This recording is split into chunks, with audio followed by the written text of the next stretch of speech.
Bismillahirrahmanirrahim. Assalamualaikum warahmatullahi wabarakatuh. Berjumpa kembali di mata kuliah strategi pemasaran. Kita akan bahas mengenai strategi penetapan harga atau pricing.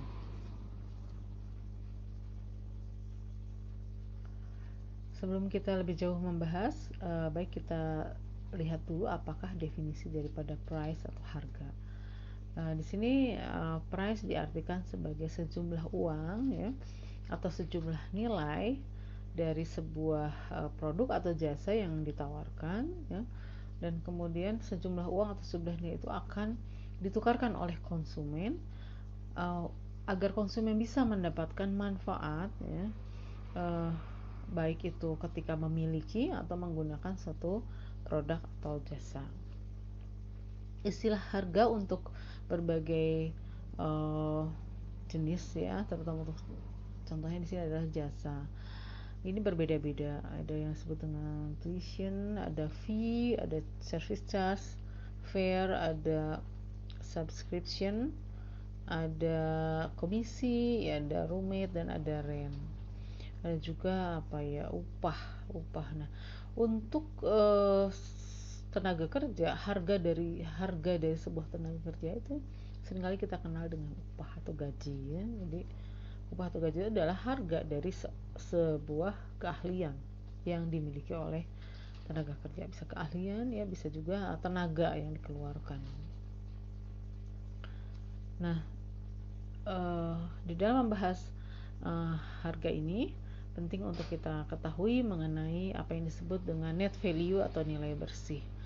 Jadi net value atau nilai bersih itu adalah sejumlah manfaat ya dari nilai yang kotor yang diharapkan oleh konsumen dan dikurangi dengan seluruh atau sejumlah dari biaya atau pengorbanan yang dilakukan atau dipersepsikan oleh pelanggan atau konsumen. Jadi menurut persepsi dari konsumen ya, apabila produk yang dibelinya atau produk atau jasa yang dibelinya itu memiliki benefit atau manfaat yang lebih besar daripada pengorbanan yang telah dilakukan oleh konsumen, maka produk atau jasa yang telah dibelinya itu memiliki nilai positif di mata konsumen.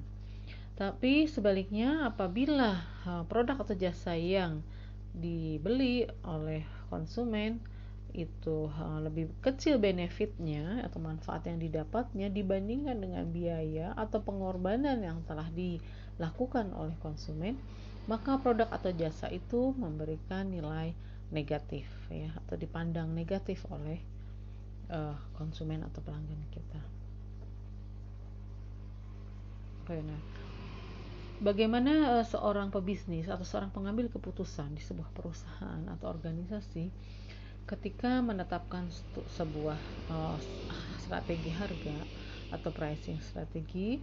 Ini ada yang disebut dengan pricing tripod, di mana ada 3 hal yang harus menjadi dasar atau harus dipertimbangkan dalam pengambilan keputusan mengenai strategi harga. Yang pertama adalah pertimbangan biaya, kemudian competition atau persaingan, kemudian value to customer atau nilai yang diberikan kepada pelanggan. Jadi tentu saja karena perusahaan itu memiliki kepentingan untuk mendapatkan laba, ketika menetapkan harga tentu saja tidak boleh mengabaikan biaya yang sudah dikeluarkan atau pengorbanan yang sudah dikeluarkan oleh perusahaan untuk mendapatkan atau menawarkan suatu produk atau jasa. Sehingga harga itu biasanya pada umumnya tentu saja di atas biaya ya, agar mendapat laba atau margin ya.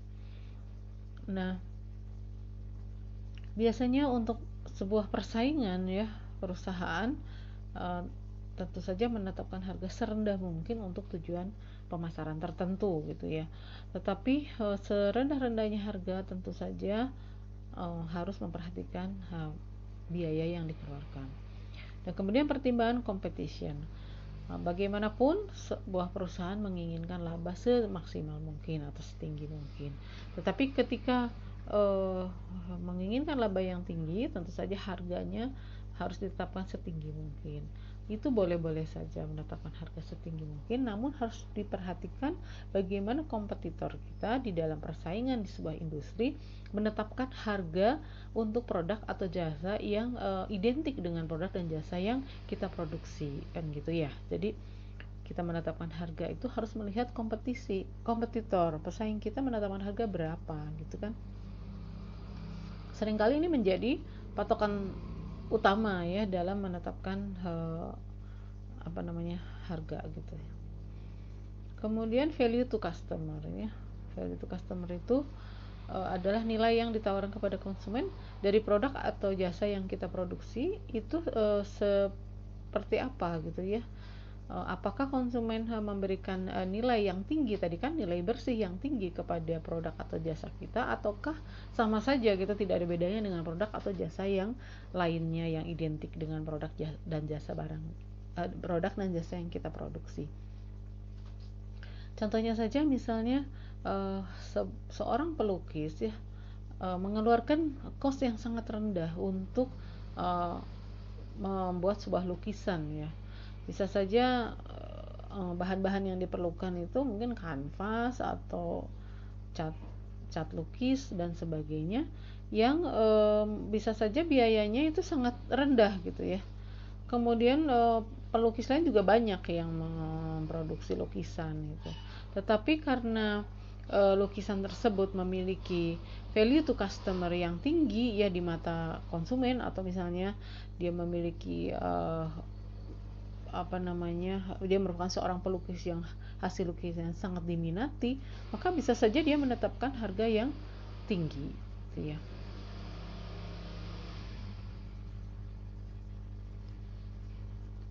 Oke, berikutnya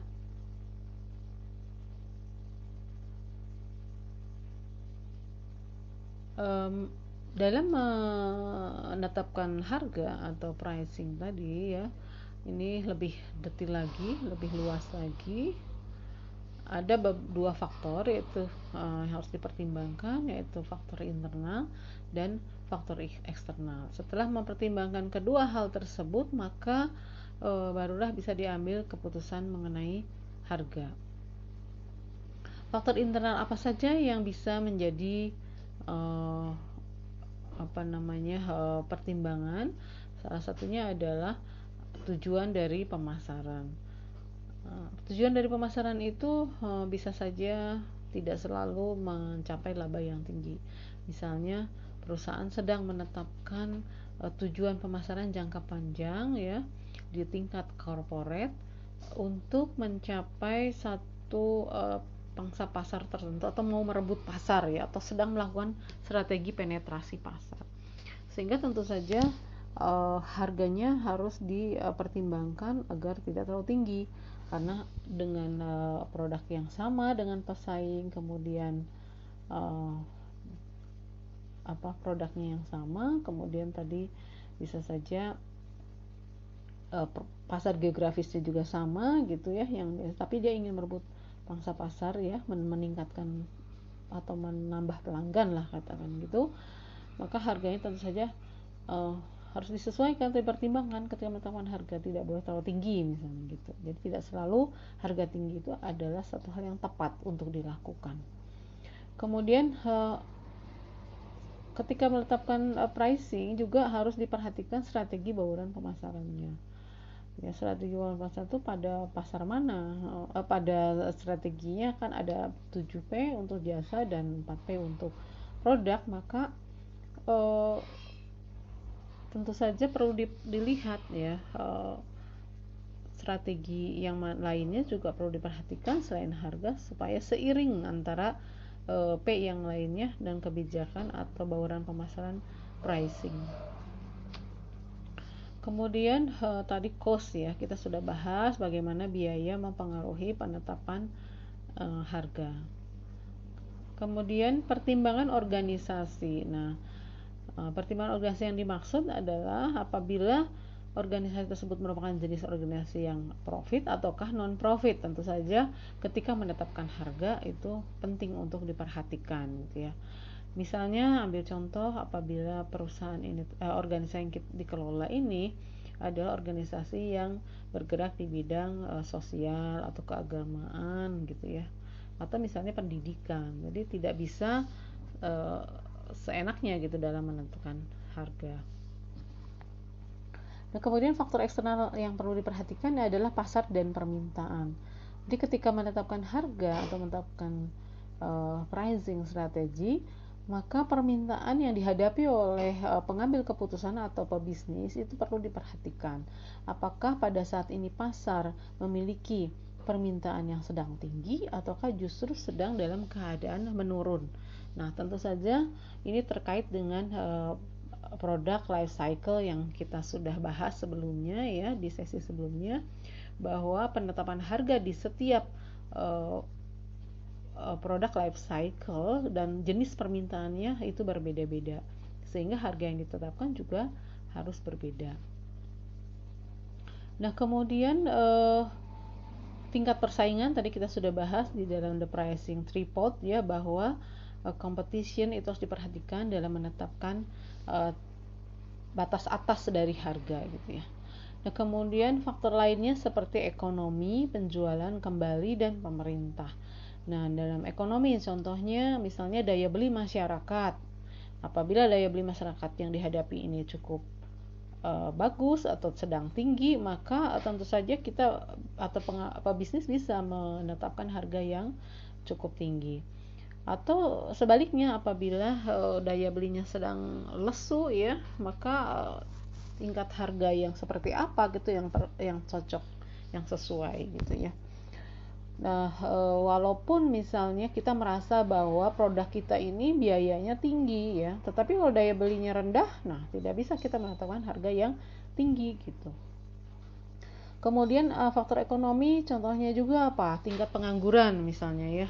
Tingkat pengangguran di negara kita atau di tempat di mana kita berbisnis itu harus diperhatikan apakah tingkat pengangguran sedang tinggi, karena itu akan mempengaruhi daya beli.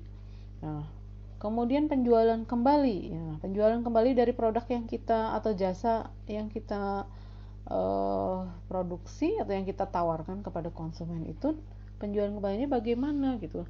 Seringkali produk yang identik ya di pasar dengan pesaing tetapi memiliki penjualan kembalinya yang tinggi, itu bisa mempengaruhi penetapan harga. Bisa saja sebuah produk yang benar-benar identik ya bukan identik, satu produk yang memiliki ekuitas merek yang tinggi ya contohnya begitu, maka memiliki nilai jual kembali yang tinggi. Nah, sehingga perusahaan atau pebisnis bisa menetapkan harga yang lebih tinggi dibandingkan produsen lain dengan produk atau jasa yang identik dengan perusahaan kita. Nah, kemudian pemerintah, bagaimana pemerintah bisa mempengaruhi kita dalam melakukan menetapkan pricing. Bisa kita lihat pada produk-produk tertentu. Apakah ada regulasi dari pemerintah atau peraturan yang menetapkan terkait dengan produk atau jasa yang kita tawarkan gitu ya. Nah, contohnya misalnya apabila kita berbisnis di bidang obat gitu kan, ada peraturan pemerintah yang menetapkan harga eceran tertinggi, contohnya seperti itu. Jadi kita tidak bisa terlalu leluasa dalam menetapkan harga. Jadi perlu mempertimbangkan faktor regulasi yang ditetapkan oleh pemerintah. Itu adalah bagaimana sebuah harga diputuskan gitu ya. Pertimbangannya ada eksternal dan faktor internal. Nah, bagaimana tahapan yang dilakukan yang perlu dilalui oleh seorang pengambil keputusan ya di sebuah perusahaan dalam menetapkan harga? Yang pertama adalah tentu harus dilihat dulu ketika penetapan harga itu tujuannya adalah untuk apa. Nah, kemudian kita juga perusahaan perlu menentukan permintaan ya, tingkat permintaan. Jadi harga itu bisa mempengaruhi tingkat permintaan.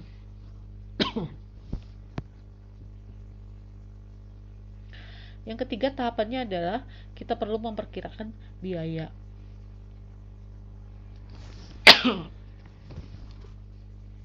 Kemudian harus dilakukan analisis terhadap biaya harga dan tawaran pesaing tadi ya, yang pricing tripod tadi. Selanjutnya, setelah melakukan tahapan-tahapan tadi, selanjutnya adalah memilih metode penetapan harga. Jadi mau metode penetapan harga yang mana? Ada banyak pilihan untuk menetapkan cara menetapkan atau menghitung harga ya.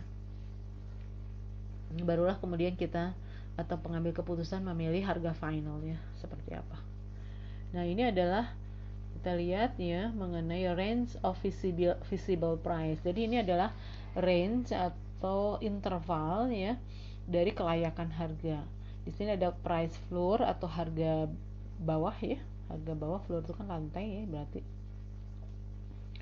Apabila kita menetapkan sebuah harga serendah mungkin, kadang-kadang kita memerlukan seorang pebisnis memerlukan untuk menetapkan harga serendah mungkin. Tapi di sini disebutkan price too low, no profit possible. Berarti kalau terlalu rendah menetapkan harga, perlu diingat bahwa kemungkinan untuk memperoleh profit itu menjadi lebih rendah gitu ya, terlalu rendah. Sebaliknya apabila kita terlalu tinggi dalam menetapkan harga atau kita sampai menyentuh price ceiling atau atap ya, di sini atap harga, maka perlu diingat bahwa price too high, little or no demand.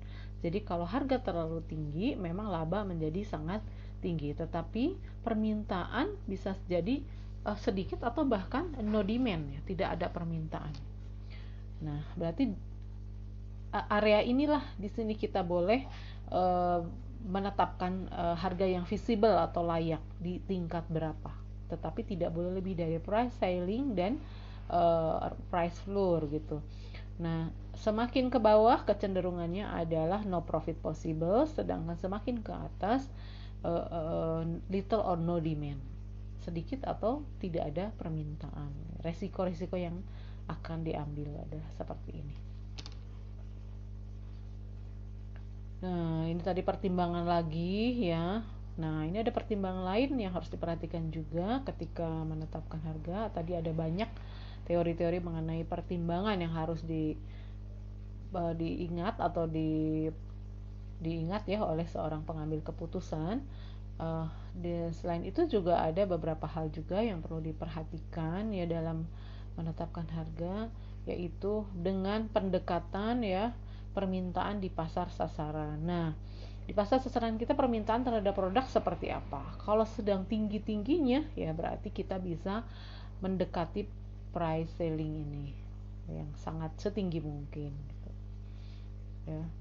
Kemudian strategi bisnis dan pemasaran. Tadi kita sudah pelajari bahwa tidak boleh, harus konsisten antara strategi bisnis di tingkat korporat atau perusahaan dalam jangka panjang secara keseluruhan, harus konsisten dengan strategi penetapan harga.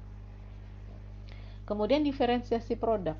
Semakin terdiferensiasi produk atau jasa yang kita produksi, tentu saja harganya lebih leluasa untuk ditetapkan lebih tinggi dibandingkan dengan produk lainnya ya.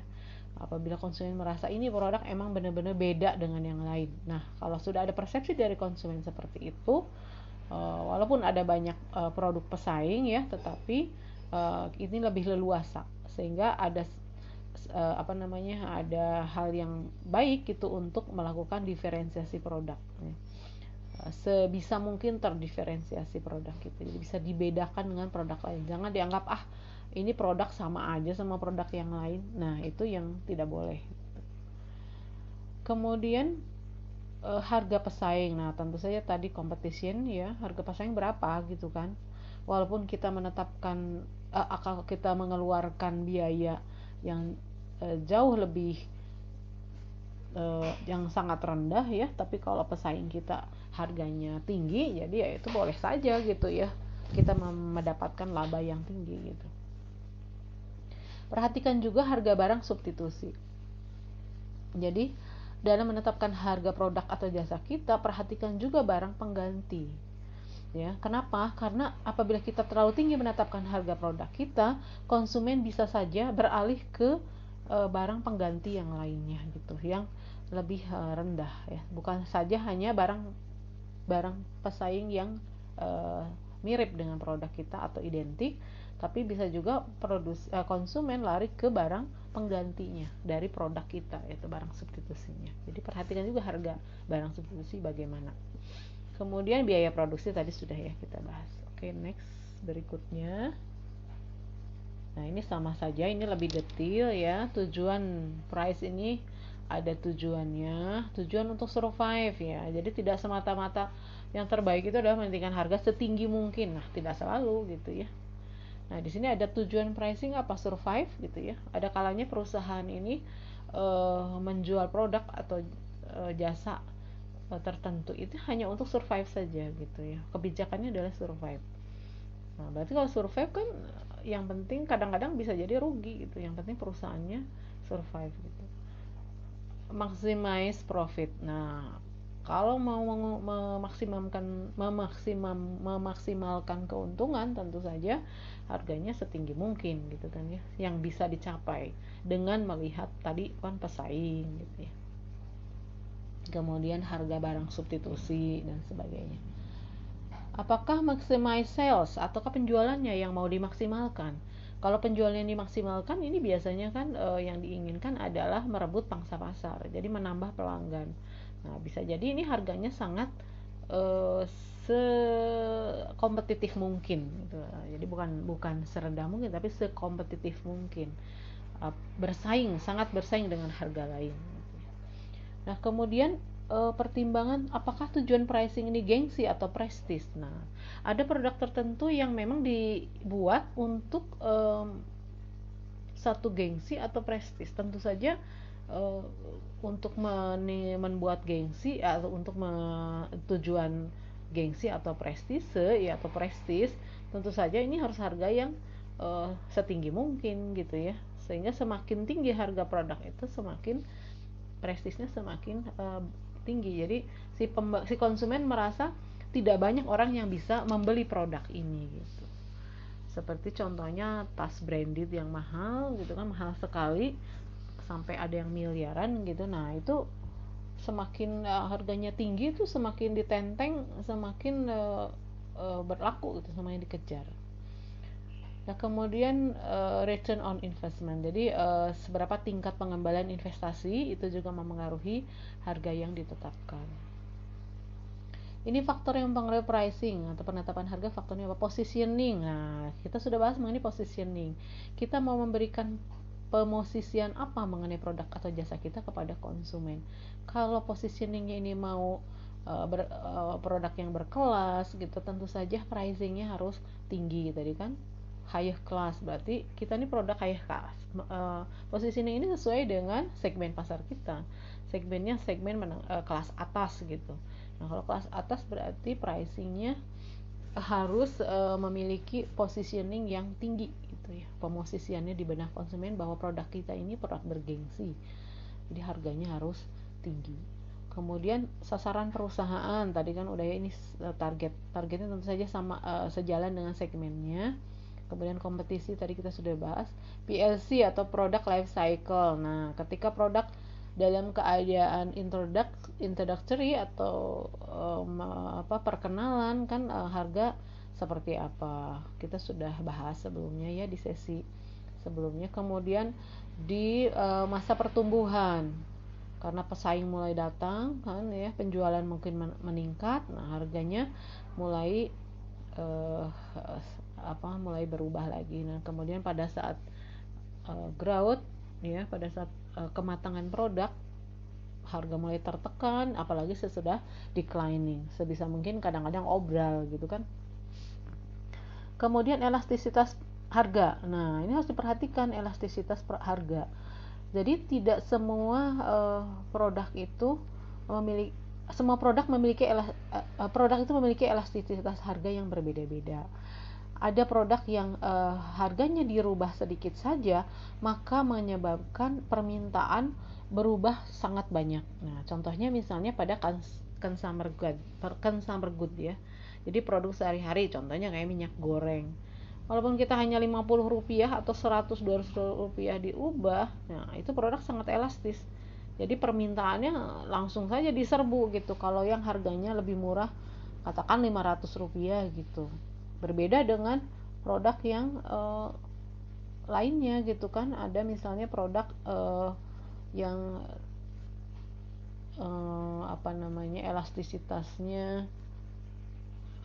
elastisitasnya mendekati 0 gitu ya, bahkan tidak elastis. Itu ada juga produk yang seperti itu. Kayak misalnya misalnya pada tingkat pendapatan tertentu permintaan beras walaupun harganya diturunkan tetap saja permintaannya tidak berubah gitu ya pada tingkat permintaan tertentu. Jadi penurunan atau penaikan harga kadang-kadang tidak berpengaruh lagi gitu.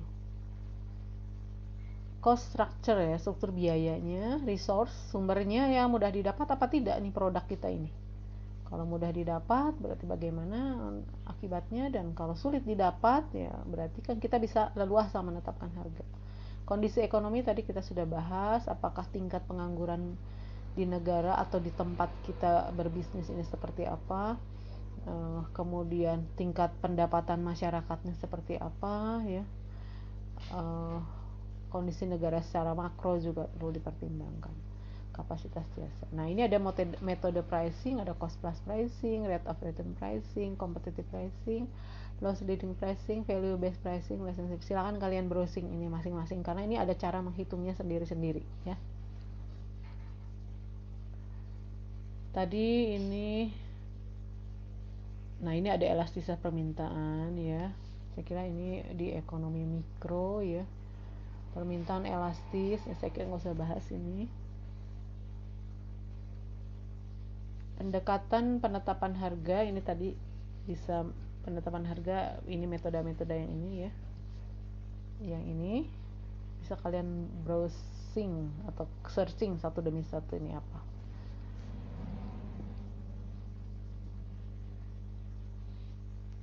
Nah ini ada juga pendapat dari Morris bahwa pricing itu harus mempertimbangkan biaya dan pasar, sama saja ya tadi yang lebih lengkap. Ini kalau Morris ada 2 hal saja yang perlu dipertimbangkan. Kemudian nah ini lebih detailnya mengenai cost based pricing, bisa dilihat di situ. Nah ini ada beberapa strategi penetapan harga untuk produk baru ya. Ada yang disebut dengan market skimming pricing atau menetapkan harga yang tinggi untuk produk baru, ya ini untuk produk baru ya, jenis strategi untuk produk yang baru diluncurkan. Jadi menetapkan harga yang tinggi untuk produk baru untuk mendapatkan pendapatan maksimum dari segmen yang berkeinginan untuk membayar harga yang tinggi.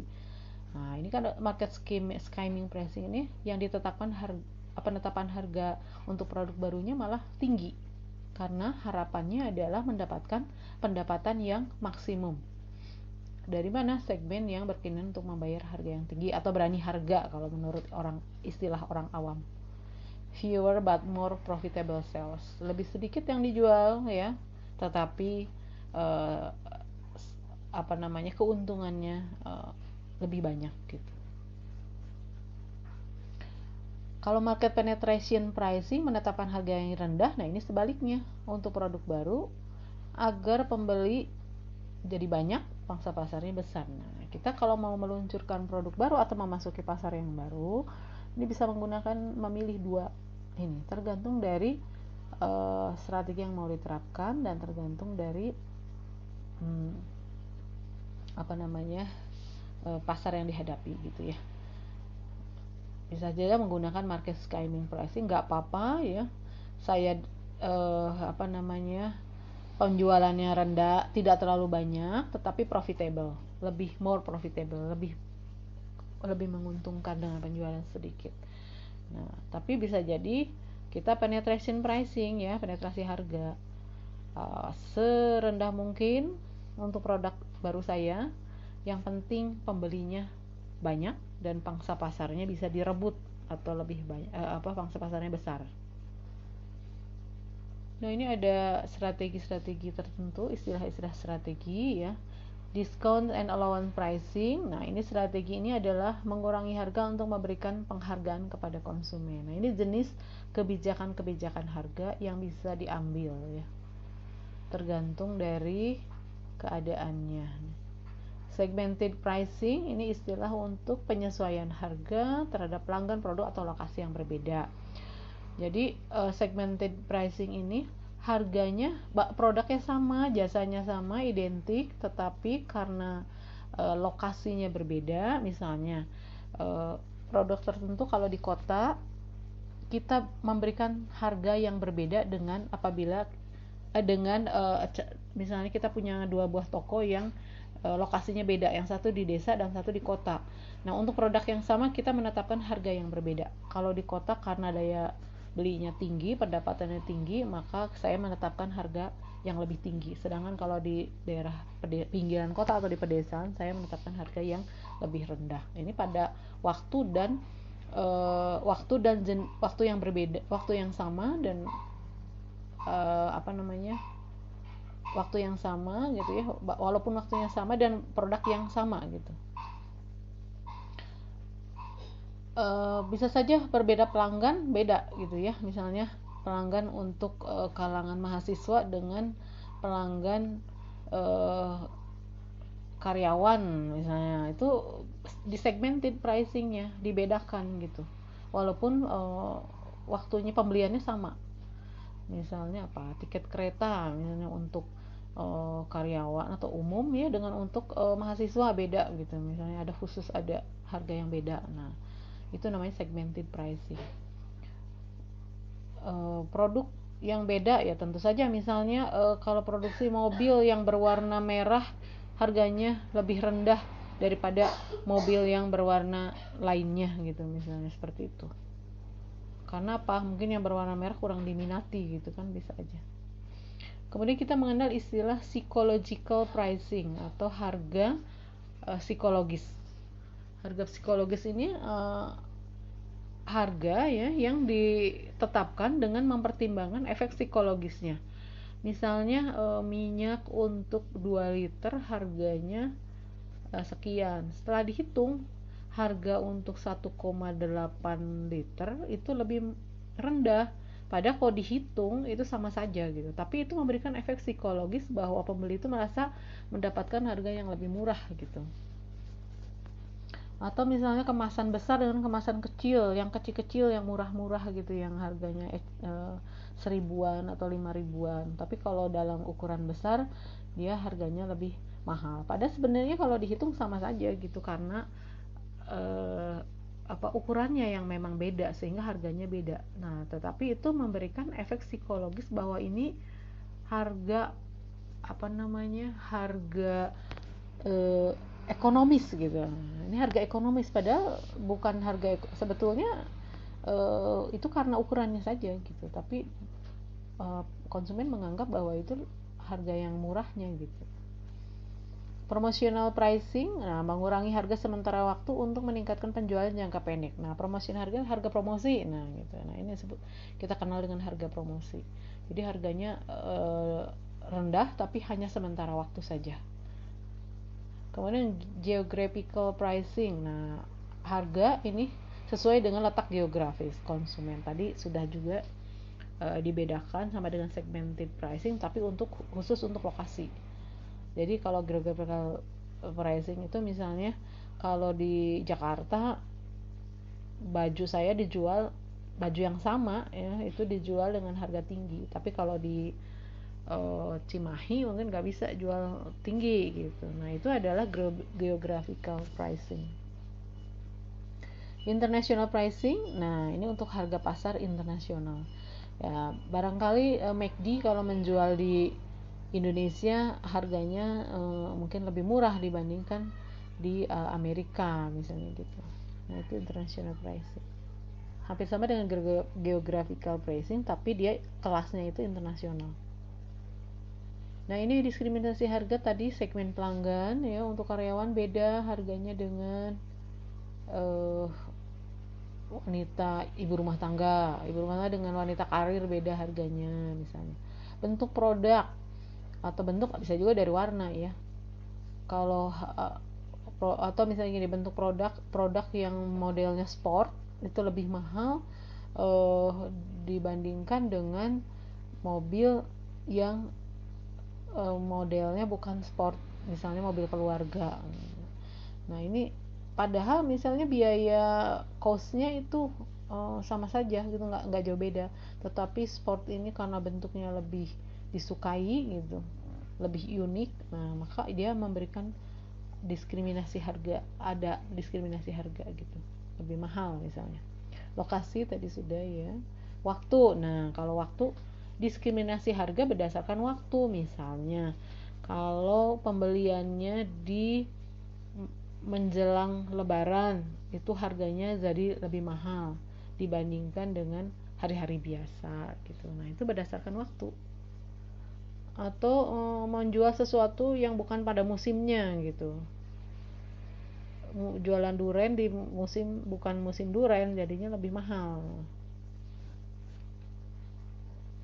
Nah ini contoh dari penetapan harga psikologi ya.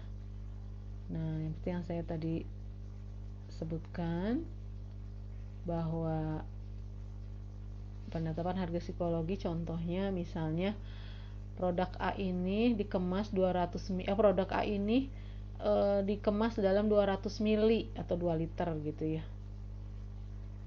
harganya 20.000, berarti per milinya kan 100 per unit, 20.000 bagi 200 mili berarti per milinya 100 rupiah. Nah kemudian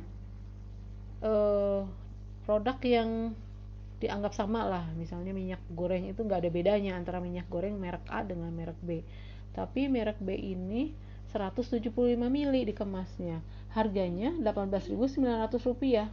Kalau dihitung ini kan jatuhnya 18.900 dibagi 175 mili, berarti per milinya itu 126 rupiah. Sebetulnya mana yang lebih mahal? Kan tentu saja yang lebih mahal yang ini, ya kan, 126 rupiah per mili per unit, sedangkan ini 100 rupiah per unit. Tapi mana yang menurut konsumen lebih murah? Nah, dia hanya melihat ini kan bedanya sedikit. Nah 175 dengan 200 mili itu nggak kelihatan bedanya, tetapi harganya ini lebih rendah. Nah, bisa jadi memilih yang ini. Secara psikologi ini lebih menarik, nilainya dianggap lebih baik. Nah dengan asumsi nilainya sama, artinya produk A dengan B ini sebetulnya sama-sama minyak goreng, bahannya juga sama, penyaringannya yang ini 3 kali penyaringan, ini juga 3 kali penyaringan. Tapi kalau nilainya tidak sama tentu saja tidak bisa dibandingkan gitu ya. Nah ini harga promosi. Nah ini ada beberapa harga promosi juga ya penetapannya. Ada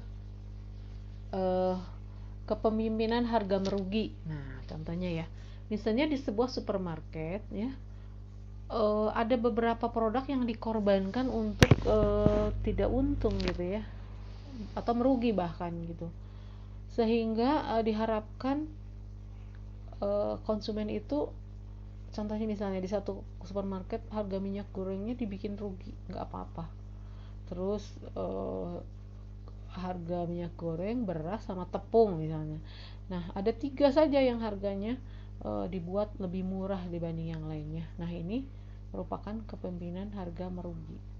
Tujuannya apa? Tujuannya agar orang banyak datang ke supermarket tersebut. Kemudian kalau sudah datang ke supermarket tersebut kan belinya bukan cuma minyak goreng, tepung, dan beras, tapi dia akan membeli yang lain-lain. Sementara harga yang lain bisa saja sama dengan supermarket yang lain, atau bisa jadi lebih mahal gitu. Beberapa produk lebih mahal, tapi konsumen biasanya sudah tidak lagi memperhatikan hal seperti itu ya. Biasanya sudah langsung beli aja gitu. Nah itu disebut kepemimpinan harga merugi. Ya, bisa aja kalau kalian punya toko ya, beberapa harga yang misalnya ada harga pakaian, misalnya jenis pakaian tertentu yang casual yang banyak dijual oleh pedagang lain, dijualnya dipasang harga yang rendah, sehingga bisa saja untungnya tipis aja, nggak usah rugi, misalnya untungnya tipis. Nah orang akan, kemudian kita untuk kepemimpinan harga merugi itu kita pasang biasanya di luar ya, kita tulis harga diskon sekian, padahal yang lainnya sama aja atau lebih mahal bahkan gitu ya. Nah konsumen menganggap wah murah nih, toko ini murah banget gitu, padahal hanya beberapa produk saja. Penetapan harga untuk event spesial. Nah, berarti harganya beda kalau ada event tertentu. Nah, biasanya sekarang kan 11 12 gitu kan.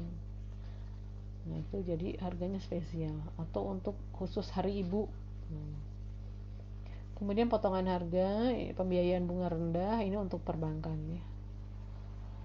Pembayaran jangka panjang. Nah, udah kalau di toko kita ini bisa kredit atau dibayar 3 kali. Nah, itu pembayaran jangka panjang. Tempat lain nggak bisa, toko kita bisa misalnya. Garansi dan pelayanan. Nah, saya kalau di toko saya ini bisa diantar. Penjualannya bisa diantar. Ada garansi lagi gitu ya. Kalau misalnya tidak cocok bisa ditukar atau diganti kalau satu produk yang enggak ini ya. Kemudian diskon psikologis. Nah, ini